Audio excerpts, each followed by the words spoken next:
Inna ad-dina 'indallahil Islam.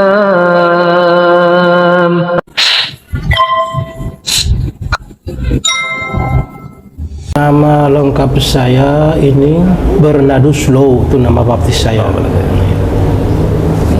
Sekarang nama istilahnya? Nama Islam saya tidak merubah. Tetap ya. Baik. Bersyahadat tahun berapa, Pak? Saya syahadat tahun 2016. 2016. Baik. Pak Bernard panggilannya gitu ya. Iya. Apa pandangan Pak Bernard tentang Islam sebelum bersyahadat? Ini pandangan saya kalau mengenai Islam ya. Sebelum saya bersyahadat, yang di pikiran saya bahwa saya memang nggak suka yang namanya Islam ya. Itu saya sendiri karena nggak tahu ya, karena mungkin karena adanya isu-isu seperti adanya teroris, jadi kita itu merasanya jengkel ya sama kok Islam kok kayak gitu ya gitu, kok mereka seenaknya ya gitu, orang yang ini misalnya orangnya nggak bersalah kok dibom atau ini ya gitu, seperti itu. Jadi ya dalam hati kecil saya itu ya benci sama Islam itu, nggak senang, betul seperti itu. Pak Bernard lahir dan besar di mana? Saya ini lahir di sebuah pedesaan yang udik banget. Untuk nama desanya itu sekarang itu Desa Lakanmau, Kabupaten Belu, Atambua, Provinsi Nusa Tenggara Timur. Latar belakang keluarga gimana, Pak? Agama. Keluarga saya tani biasa. Tani biasa. Iya, biasa. Kalau agama? Agama mayoritas sana Katolik kita. Katolik. Iya, Katolik mayoritas. Jadi Pak Bernard lahir dari keluarga Katolik dan besar sebagai orang Katolik. Iya, betul. Bisa digambarkan, Pak, kehidupan keagamaan Pak Bernard sebelum masuk Islam itu? Kayak apa sebagai seorang Katolik? Yang saya jalankan sebagai seorang Katolik ya sesuai yang sudah saya dapatkan dari guru-guru agama mengajarkan di sekolah, yaitu kita ada namanya ke gereja tiap hari Minggu, ada Paskah, ada Natal gitu ya, seperti ibarat seperti biasanya. Jadi paling saya ke ibadahnya saya itu tiap hari Minggu. Biasanya kalau saya di Surabaya itu saya gerejanya di daerah sampingnya Tameriah itu, Indrapura. Iya. Ya itu ada gereja Katolik itu. Nah itu. Dan saya boleh dibilang sebelum hijrah ke Islam ini saya termasuk orang yang rajin ke gereja, Pak. Tidak pernah ya, absen ya? Saya kerja dimanapun ya, misalnya saya kerja pagi aku kerja ya udah saya pilih sorenya. Kalau misalnya sore ada kegiatan ya saya pilih paginya. Gitu. Dan saya nggak pernah telat begitu, Pak. Meskipun kadang saya ke gereja, kadang naik sepeda ontel itu, Pak. Bawa sepeda ontel, sepatu lengkap, bawa Injil. Seperti itu yang saya lakukan, Pak. Bangga gitu ya? Iya, saya bangga. Iya, karena saya percaya bahwa Katolik itu agama saya, jadi saya benar-benar menjalankan itu dari turun temurun, ya itu yang saya jalankan. Oh begini ya, sebagai seorang Katolik kita harus ke gereja setiap minggu gitu. Biarpun capek gimana tetap ke gereja, seperti itu yang diajarkan. Apakah orang tua juga aktif di gereja atau mungkin jadi tokoh atau? Kalau di kampung saya itu orang tua ayah saya ini termasuk orang yang dipercayakan untuk jadi pembicara, tua adat gitu. Ketua adat. Iya. Karena beliau ini pintar bicara, pintar ngomong, pintar ini menyelesaikan kasus. Misalnya di kampung ada ada masalah apa, masalah keluarga, beliau mesti diundang untuk menyelesaikan itu. karena termasuk pintar lah bicara gitu. Iya. Itu ayah saya. Jadi semua keluarga aktif di gereja juga ya? Aktif. Iya. Ya. Pak Bernard juga selain sebagai jemaat yang aktif, apakah juga di organisasi atau mungkin di kegiatan-kegiatan sosial yang lain? Kegiatan. Di zaman sekolah sih kita sering ada kegiatan yang namanya latihan kor. Latihan kor itu latihan menyanyi untuk biasanya di tiap hari Minggu ada perayaan gitu. Itu kita harus nyanyi ya, itu kita latihan gitu. Itu zaman sekolah. Begitu saya pindah ke Surabaya ini, saya jarang ikuti itu karena mungkin fokus saya di kerja, Pak. Saya waktu itu kerja sebagai awalnya sebagai OB sama jaga wartel waktu itu. Jadi ya saya yang penting saya ke gereja. Tapi kadang diajak teman-teman, ayo nanti ikut ini ya latihan kor ya untuk nanggung. Ya saya bilang gitu. Tapi karena mungkin sibuk dan waktu itu masih muda ya, jadi gereja ya, tapi kadang ya ada rasa malahnya juga, namanya masih muda ya, masih wajar lah sekali-kali gitu kan. Kadang ya masih kumpul-kumpul teman-teman yang ini minum, itu kadang itu juga mempengaruhi gitu, Pak. Pernah secara khusus belajar atau masuk sekolah agama Katolik itu? Mungkin sekolah atau pendidikan apa? Tidak ada, Pak. Cuman kita dari SD itu sudah diajarin sih, karena ya layaknya seperti pendidikan Islam ya. Sejak SD sudah diajarin, oh ini mengenai agama Katolik itu seperti apa gitu sudah. Cuman pendalamannya nggak sangat ini ya, jadi sebatas ilmunya gitu aja gitu. Tadi punya pandangan negatif terhadap Islam, tetapi kalau bergaul dengan Muslim baik-baik saja gitu. Baik-baik saja. Ya, cuman hati kecil itu nggak bisa berbohong ya. Dalam hati itu kadang jengkel, tapi kadang apalagi di sini kan mayoritas ya Islam ya. Jadi kadang teman-teman itu kalau guyon ya, bercandanya itu kadang itu bikin kita kadang tersinggung ya. Misalnya saya sebagai seorang Katolik kadang dibilang gitu, masa Tuhannya kok, nah, itu kadang saya jengkel tuh gitu. Jadi dalam hati kita kok kita itu diejek, jengkel Pak kita. Tapi karena itu mau mungkin kita merasa kalau saya buat rame jadinya panjang urusannya. Kalau saya bisa aja saya provokasi teman-teman saya, ini menghina gitu, tapi saya diam aja. Ya, seperti itu ada sih, tapi tak anggap itu guyonan teman ya. Ya udah, saya diambil hati. Jadi, ada seperti itu. Ketidaksukaan kepada Islam tadi nggak pernah diungkapkan atau dihargai ya? Nggak pernah diungkapkan. Cuman pas ada teman yang bercandanya terlalu neman, ya itu saya balas aja. Apa Islam itu kok sembayangnya kok cium-cium tanah gitu. Itu kalau mau sembayang kok teriak-teriak kayak gitu. Tapi konteksnya kan guyonan ya? Guyonan ya. Kadang kalau teman kan guyonannya sudah terlalu kasar, saya balahnya mungkin gak kelihatan, tapi dalam hati itu wah apa sih tak salah gitu, seperti itu. Ya gitu. Tapi ya, karena kita sebagai teman ya udah anggap berlalu gitu aja. Jadi konteksnya masih guyonan. Guyonan. Nggak sampai baper atau enggak gitu. Kita menyadari lah, karena dia istilahnya guyonin saya balas gitu, ya udah, karena teman kerja biasanya gitu. Baik Pak. Okay. Berapa saudara Pak? Saya 6 saudara, yang 1 meninggal. Jadi, Pak Bernard nomor berapa? Saya anak kedua. Anak kedua. Iya. Satu-satunya yang Muslim ya? Satu-satunya Muslim. Gitu.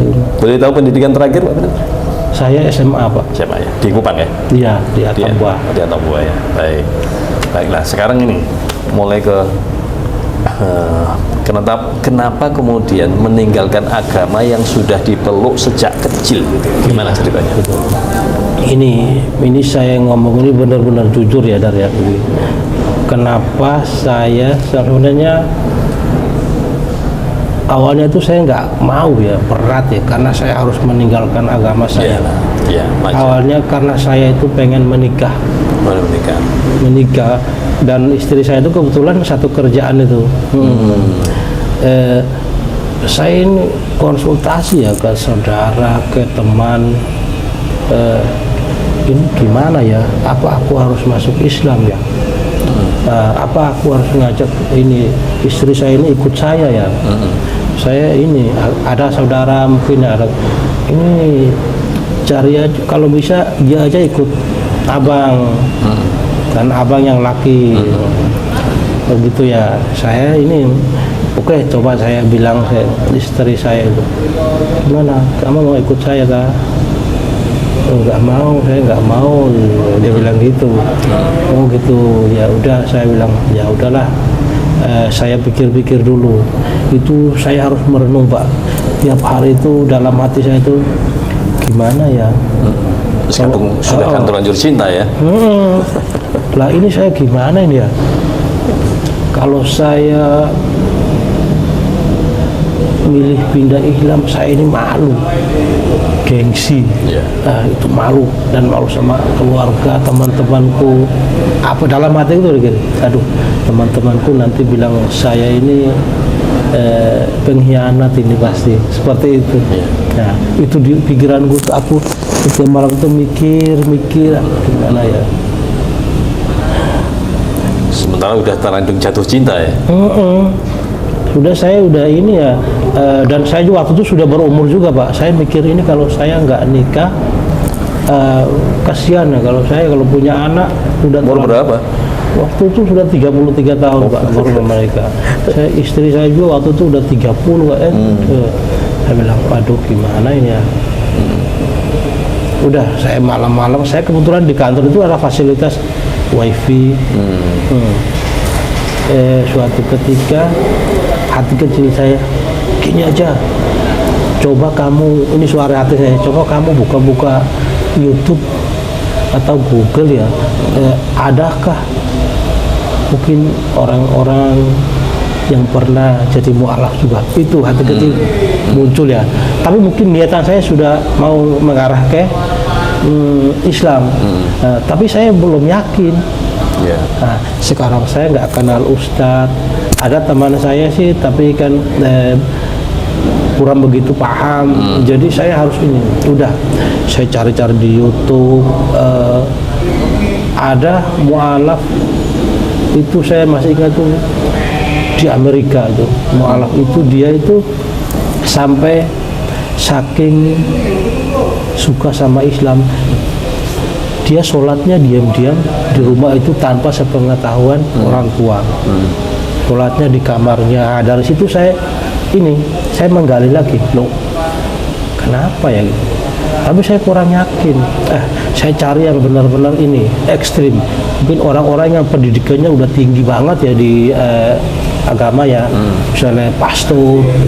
Saya cari, ada juga ya pastor yang mu'alaf. Nah dari situ saya berpikir gini, pastor ini kan orang yang istilahnya pendidikannya sudah untuk agama sudah menguasai lah. Kenapa kok sampai gitu ya? Ya udah, saya cari tahu. Dari ceritanya itu saya mulai, begitu ya. Ya udah, oke. Saya mulai ambil keputusan itu dalam hati, tapi saya belum berani ngomong ke siapapun. Itu saya sendiri simpan dalam hati ya. Suatu malam saya ini dengan inisiatif ini, saya buka di Google, kalau mau cari seorang Islam itu gimana ya. Harus sholat 5 waktu. Aduh, ya sholat 5 waktu harus ada bacaan. Beratnya gitu ya. Iya. Waduh, ini berat ya. Saya nggak bisa baca Arab ini, huruf Arab nggak bisa loh. Gimana ya? Saya buka lagi YouTube. Ternyata bisa. Ini caranya gini. Kamu ini menghafal, biarpun kamu tidak baca, kamu hafal aja. Jadi saya ini download MP3 surat pendek itu. Al-Ikhlas. itu saya masukkan di HP, saya dengarin ulang. Nah, saya sudah begitu yakin, saya sudah menghafal 3 surat itu sama Al-Fatihah. Itu saya menghafal ulang-ulang. Saya kebetulan OB, jadi saya tiap pagi, tiap sore atau pagi-pagi saya bangun pagi itu saya nyapu, ngepel sambil headset dengerin. Pokoknya saya setel ulang-ulang terus sampai saya hafal sendiri. Nah, saya sudah merasa hafal, saya sudah yakin. Sekarang saya harus belajar bacaan-bacaan sholat ini. Itu saya belajarnya dari Google semua. Karena saya belum kenal Ustadz. Jadi mau gak mau saya harus manfaatkan itu. Nggak apa-apa. Ini tujuanku gini. Dari pengalaman orang-orang yang saya lihat di video tadi, mereka melakukan seperti itu. Ya udah saya tiru. Saya hafal, terus saya mulai belajar sholat. Sholat itu saya belum ikrar itu. Udah saya lakukan aja sholat seperti ini di kantor. Kalau sudah malam itu udah nggak ada orang itu, saya sendirian. Udah saya belajar sholat. Kok ini kayaknya saya sudah bisa ya. Sudahlah, saya konsultasi sama teman saya yang satu kerjaan. Pak, ini kalau saya sebenarnya mau syahadat. Gimana ya Pak? Aduh, ini sebenarnya temanku ini bilang, ini kita ke Masjid Rahmat. Datanglah kita ke Masjid Rahmat Pak waktu itu. Udah nyampe sana, takmirnya pas nggak ada, ya udah kita pulang. Kita pulang, saya konsultasi lagi teman kantor satunya yang orang udah benar senior. Dia bilang gini aja. Bernard, istri saya dulu juga mualafnya di Al-Falah. Kalau kamu mau ini ikut saya, kamu yakin, udah benar-benar yakin? Saya yakin Pak.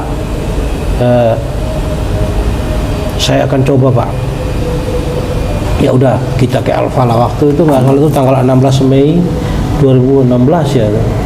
Itu pas habis Isya nggak salah itu. Kita datang sini, sholat di sini, dan saya sudah sholat Pak, dan tanpa belum ikrar itu. Belum ikrar sudah sholat. Saya udah sholat Pak. Kadang pokoknya diajak, ikut aja gitu ya. Diajak teman saya. Ini pernah saya diajak Jumatan di Mujahidin. Mujahidin. Diajak situ, tapi saya masih malu-malu Pak, karena saya kalau dilihat teman-teman saya gimana ya, saya kok tiba-tiba jadi ini ya gitu. Itu pasti perasaan malu. Jadi saya kadang sembunyi-sembunyi ya. Saya bilang sama temanku, udah nanti ikut. Tapi ya aku ini sebenarnya dalam hati ini masih nggak pede gitu. Karena ini teman-temanku banyak ini kok. Sejak kapan ini gitu.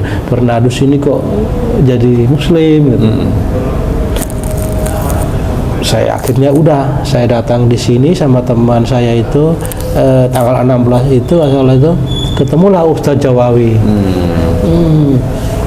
Ditanya, ini kamu benar-benar mau ikrar? Tapi saya masih bohong sama Ustadz. Tujuannya bahkan ditanyain ya, terus kamu tujuan ini bersyahadat ini untuk apa? Ya saya ceritakan seperti dari awal tadi. Saya ini, tapi saya nggak bilang ini untuk mau nikah, karena saya malu.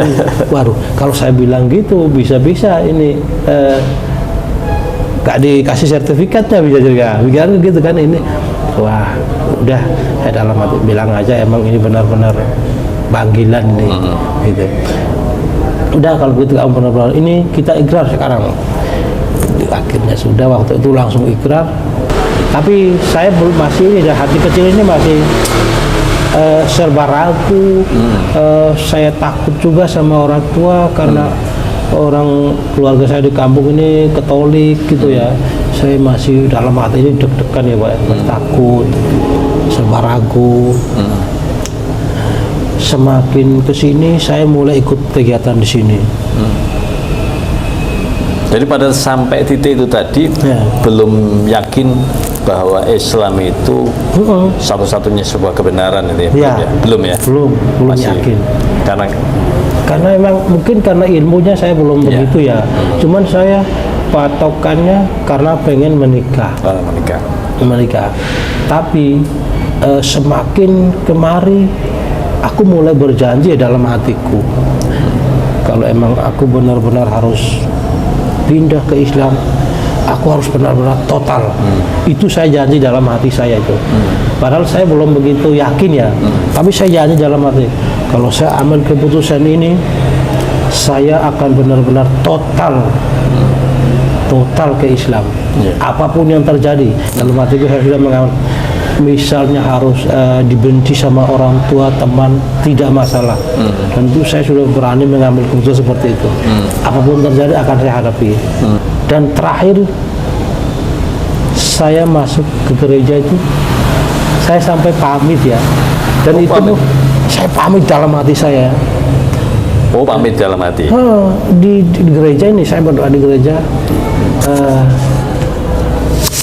Yesus, ini adalah hari terakhir saya beribadah di tempat ini, di gereja itu. Itu saya dalam hati saya masih sempat terima komuni sana, itu namanya tubuh dan darah Yesus itu kita makan, itu dalam bentuk roti tiap minggu. Apa namanya, Pak? Komuni. Semacam ikrar gitu. Bukan, itu kita setiap minggu itu ada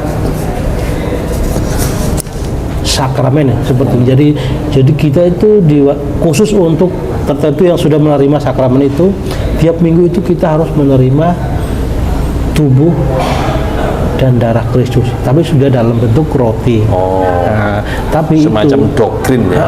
Tapi sudah dipercaya bahwa roti itu sudah didoakan sama imam atau pastor, jadi bisa merubah jadi tubuh Yesus. Jadi tujuannya, kenapa? Tujuannya agar dengan kita menerima tubuh Yesus itu akan menyelamatkan dosa-dosa yang kita lakukan. Jadi percayakan seperti itu. Biasa di kita seperti itu. Nah, saya begitu sudah pamit di gereja, saya lanjut lagi ini Pak. Begitu saya pamit itu hari terakhir itu saya ke gereja, ini yang berat yang saya harus hadapi. Saya harus ngomong ke ayah saya. Aduh, gimana aku ngomongnya ya? Aku browsing lagi Pak, pengalaman orang-orang yang mu'alaf itu gimana ya menghadapi orang tuanya, keluarganya, apa yang dilakukan gitu. Itu saya cari tahu. Ada yang seperti ini. Udah, gak apa-apa, kamu cari tahu kira-kira apa yang bisa membuat mereka itu nggak sampai marah sama kamu meskipun keputusanmu itu berat sekali. Kalau misalnya mereka tidak mau nerima, ya itu harus kamu terima. Lakukanlah dengan sembahyang malam. Saya mencoba untuk belajar sholat tahajud. Itu saya benar-benar tekun Pak, saya lakukan tiap malam sampai lampunya saya matikan semua di kantor. Saya pengen benar-benar sunyi nih, saya benar-benar menikmati sholat ini sampai nangis, saking menikmati benar-benar itu. Awalnya karena saya belum hafal bacaan ini, saya print, saya baca. Ada cara bacanya kan ada itu, terus ada terjemahnya, saya baca, saya benar-benar menghayati sampai menangis, air mata ini. Paginya di doa saya itu begini, ya Allah, kalau emang ini pilihan saya, tolong lagi Pak, tadi ada motor lewat, doanya tadi. Ya Allah, kalau memang ini benar-benar hidayah darimu, berikan aku petunjuk untuk menghadapi orang tuaku ini, gimana aku harus ngomongnya. Semoga beliau ini mau menerima pilihanku ini. Itu yang saya doa seperti itu sampai subuhan. Saya sholat, setelah subuhan saya sholat duha. Setelah sholat duha saya siapkan HP, saya mulai ini telepon ini. Ini hal pertama yang berat ini. Ini udah deg-degan ini hati ini, dalam hati ini. Takut, gemeter saya Pak, karena ayahku ini termasuk orang yang benar-benar keras gitu. Masakan istimewa.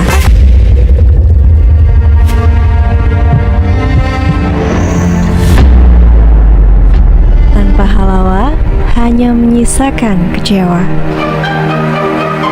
Ini hal pertama yang berat ini.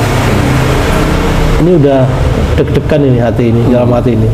Takut, gemeter saya Pak, karena ayahku ini termasuk orang yang benar-benar keras gitu.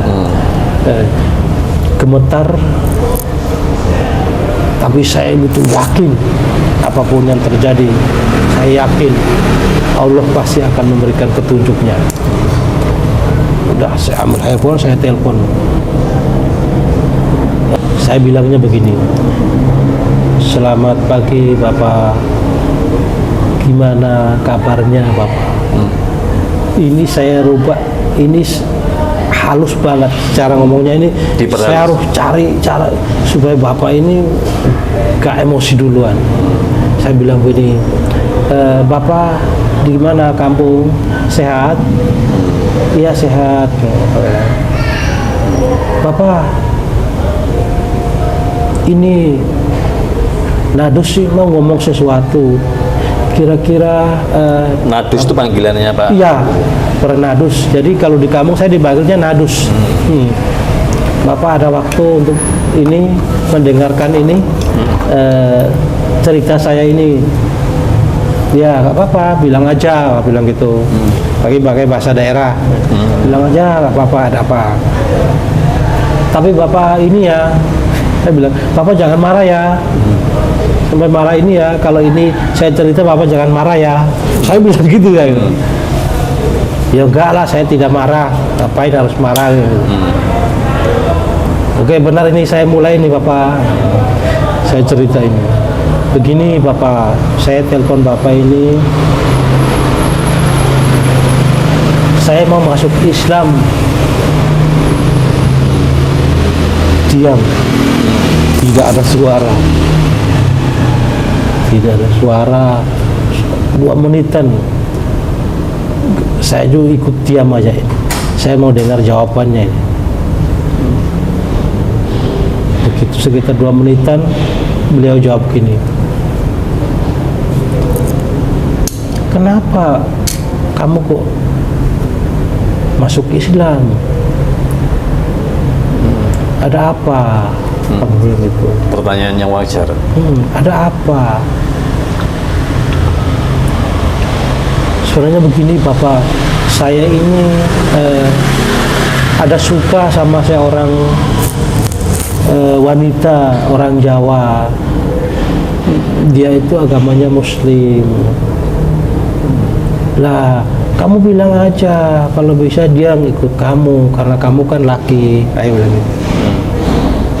Ya saya sudah bilang ayah, tapi dianya nggak mau. Diam lagi. Ya sudah, kalau emang itu pilihan kamu.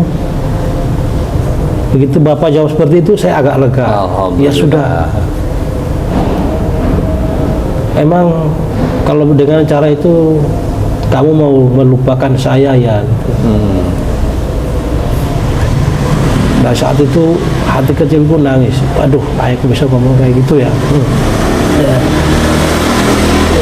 Aku saat itu sampai nangis ya dalam hatiku. Kok ayah sampai ngomong gitu ya? Karena aku ingat, aduh, pengorbanan ayah buatku itu sangat, meskipun beliaunya keras Pak. Tapi begitu dia bilang seperti itu, saya langsung menangis ya. Ya. Tapi saya punya cara ini, bilang, Bapak, pilihan saya memang mau menjadi Islam. Tapi bukan dengan menjadi Islam itu saya mau melupakan Bapak. Bapak adalah ayahku yang tanpa Bapak saya ini nggak akan hidup di dunia ini. Jadi saya tidak akan pernah melupakan Bapak apapun itu. Jadi yang dipikiran Bapak itu, dengan saya masuk Islam ini, saya otomatis tidak akan ke kampung lagi dan lupa sama mereka gitu. Beliau diam lagi. Ya, kalau emang kamu sudah pilihanmu seperti itu ya silakan. Tapi maaf aja kalau misalnya kamu mau nikah, ayah nggak akan bisa datang karena ekonomi ayah seperti ini. Ayah bilang gitu. Saya menguatkan, gini ayah tidak datang pun tidak masalah. Yang saya butuhkan cuman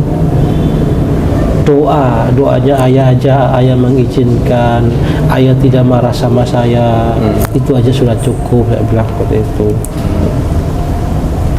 Ya nggak apa-apa, terserah kamu, itu udah pilihan kamu seperti itu, saya nggak bisa melarang. Jadi saya rata lega waktu itu bilang. Saat itu pun dalam hati saya ku masih serba sedih, nangis. Gimana ya, aku ini harus ambil keputusan seperti ini, masih benar-benar ragu. Apa saya harus ini ya, nggak batalin aja gitu. Oh masih ada niat ya? Iya, awal batalin aja ya. Ini mulai teman-teman, saudara ada ngingetin, jangan gitu. Kamu jangan sampai lah masuk Islam gitu, bilang seperti itu. Saya bilang gini, enggak, ini sudah keputusan saya. Saya sudah berikrar, saya akan benar-benar menjalankan Islam dengan sepenuh hatiku apapun yang terjadi. Nah, mulai saat itu saya mulai berpikir bagaimana caranya aku ini bisa menyenangkan ayah saya biar enggak begitu bencinya sama aku ya. Setidaknya aku harus punya cara. Aku ini terlahir dari keluarga yang sangat ekonominya sangat benar-benar sulit, Pak. Ya. Jadi saya ini harus berusaha bagaimana ya. Saya kerjaku hanya cuman seorang karyawan perusahaan dengan kondisi seperti ini. Saya merasa, aduh gimana ya, aku harus membiayai sendiri biaya-biaya ini. Dari mengikuti kegiatan-kegiatan di sini, aku mulai tahu bahwa setiap kali kita mau berusaha, dahulukanlah minta lewat Allah terus. Saya dikasih petunjuk sama Allah, benar-benar muncul ide-ide baru dalam hati saya.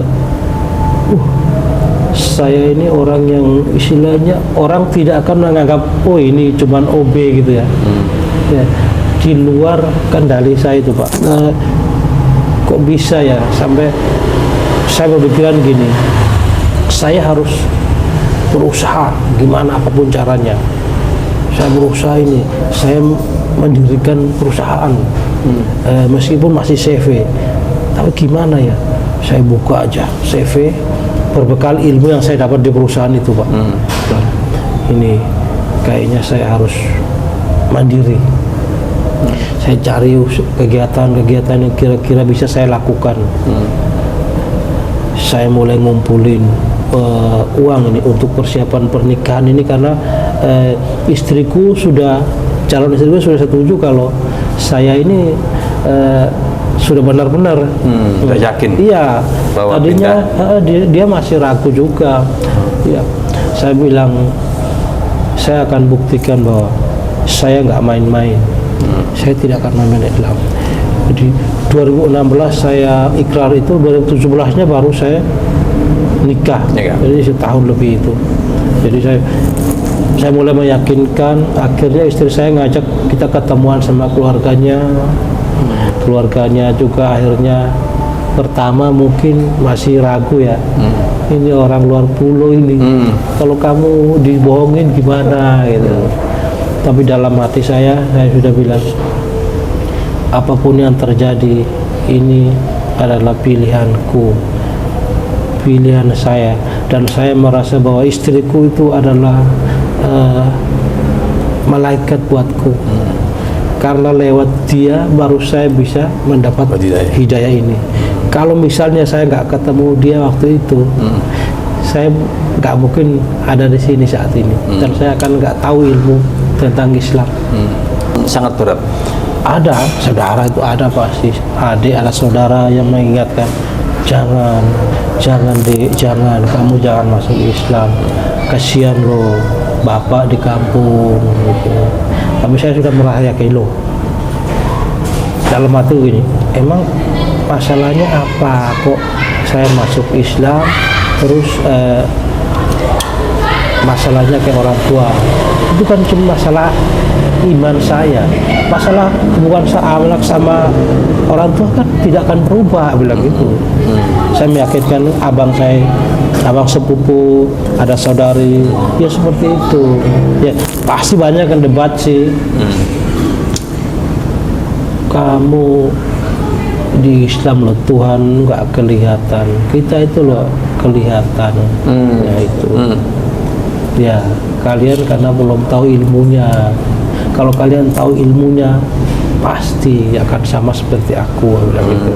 Ya mungkin aku salah ya, mungkin karena saya sudah tahu ilmunya, saya sudah sedikit paham ilmunya, jadi saya merasa yakin, mulai ada kajian-kajian akbar, itu semakin menambah keimanan saya, Pak. Undang Ustadz Bernard, itu saya mulai tambah yakin. Ustadz yang dari Ambon itu saya tambah, oh iya begitu ya. Jadi keimanan saya semakin kuat dengan adanya kajian-kajian akbar itu. Setelah sekian lama menjadi Muslim, hubungannya dengan orang tua, dengan saudara-saudara, dengan teman-teman gimana? Atau dengan orang tua dan saudara-saudara itu gimana? Yang kupikir, alhamdulillah sekarang ini ayahku biasa sekarang. Itu alhamdulillah banget, saya senang banget ya. Saya pikir ayah ini mau istilahnya seperti apa, membuang, tidak menganggap anak lagi, ya saya khawatirkan itu, Bang. Dan ternyata alhamdulillah sekarang tuh komunikasi sama ayah itu lancar seperti biasa itu, Pak. Banyak, saya benar-benar senang dan bangga gitu. Kadang masih bangga sama ayah kalau melihat fotonya ayah sudah di kampung, sudah begitu tua, itu saya ingat mau nangis, Pak. Karena dulu di kampung ya seperti itu. Di kampung itu jalannya jauh ke kebun, kadang digendong seperti ini, kiri kanan itu di ini ya, taruh di sini gitu. Nah itu yang saya bangga sama ayah saya gitu sampai sekarang. Mudah-mudahan Allah menurunkan hidayah kepada sang ayah, amin, amin, dan amin. keluarga yang lain, amin, Pak. amin, amin. Nah sekarang boleh diceritakan, Pak, aktivitas sekarang ya. Tadi kan muncul sempat semangat untuk mendirikan usaha sendiri dan sebagainya. Nah, sekarang seperti apa? Alhamdulillah yang saya jalankan sekarang ini, Pak, di setiap usaha saya selalu menyertakan Allah. Saya ada orang yang nol untuk masalah market. Yang saya pegang di sini adalah saya pasrah aja sama Allah. Alhamdulillah sekarang saya punya tim. Timnya itu ada yang dari adik, ada yang dari saudara, ada saudaranya istri. Adik kandung apa? Adik kandung saya. Dari NTT berarti? Dari NTT. Oh. Ada tarik ke sini ya? Iya, karena kegiatan saya ini butuh orang-orang yang fisiknya agak harus kuat. Dan kerja mau berani kotor. Karena kerjanya berat agak. Gitu. Kerja apa, Pak? Saya di fumigasi perawatan, pest control, fogging anti rayap gitu. Pengendalian hama lah gitu Pak. Oh ya, Itu bagi pemirsa yang membutuhkan jasa Pak Benat sebagaimana disebutkan, bisa menghubungi nomor teleponnya, boleh nggak dicantumkan? Boleh. Ya, kalau butuh jasa-jasa mengendalikan hama rayap dan sebagainya Ya. tadi bisa menghubungi beliau. Beliau posisi di Surabaya. Iya, Dan siap dipanggil ke. siap. Oke. Baik. Saya alamat kantor saya di daerah Karangan. Belakangnya Kodam. Baik. Baik Pak Bernard, mudah-mudahan Allah terus menguatkan keislaman Pak Bernard dan Amin, kita amin. semua. Amin. Dan mudah-mudahan Allah memudahkan segala urusan Pak Bernard dan mencukupkan segala kebutuhan Pak Bernard dan kita semuanya. Amin. Mudah-mudahan bermanfaat Pak Bernard, Amin. terutama bagi saya, dan mudah-mudahan juga bermanfaat bagi pemirsa semuanya. Amin. Kurang lebihnya demikian. Assalamualaikum warahmatullahi wabarakatuh. Waalaikumsalam warahmatullahi wabarakatuh. Alhamdulillah.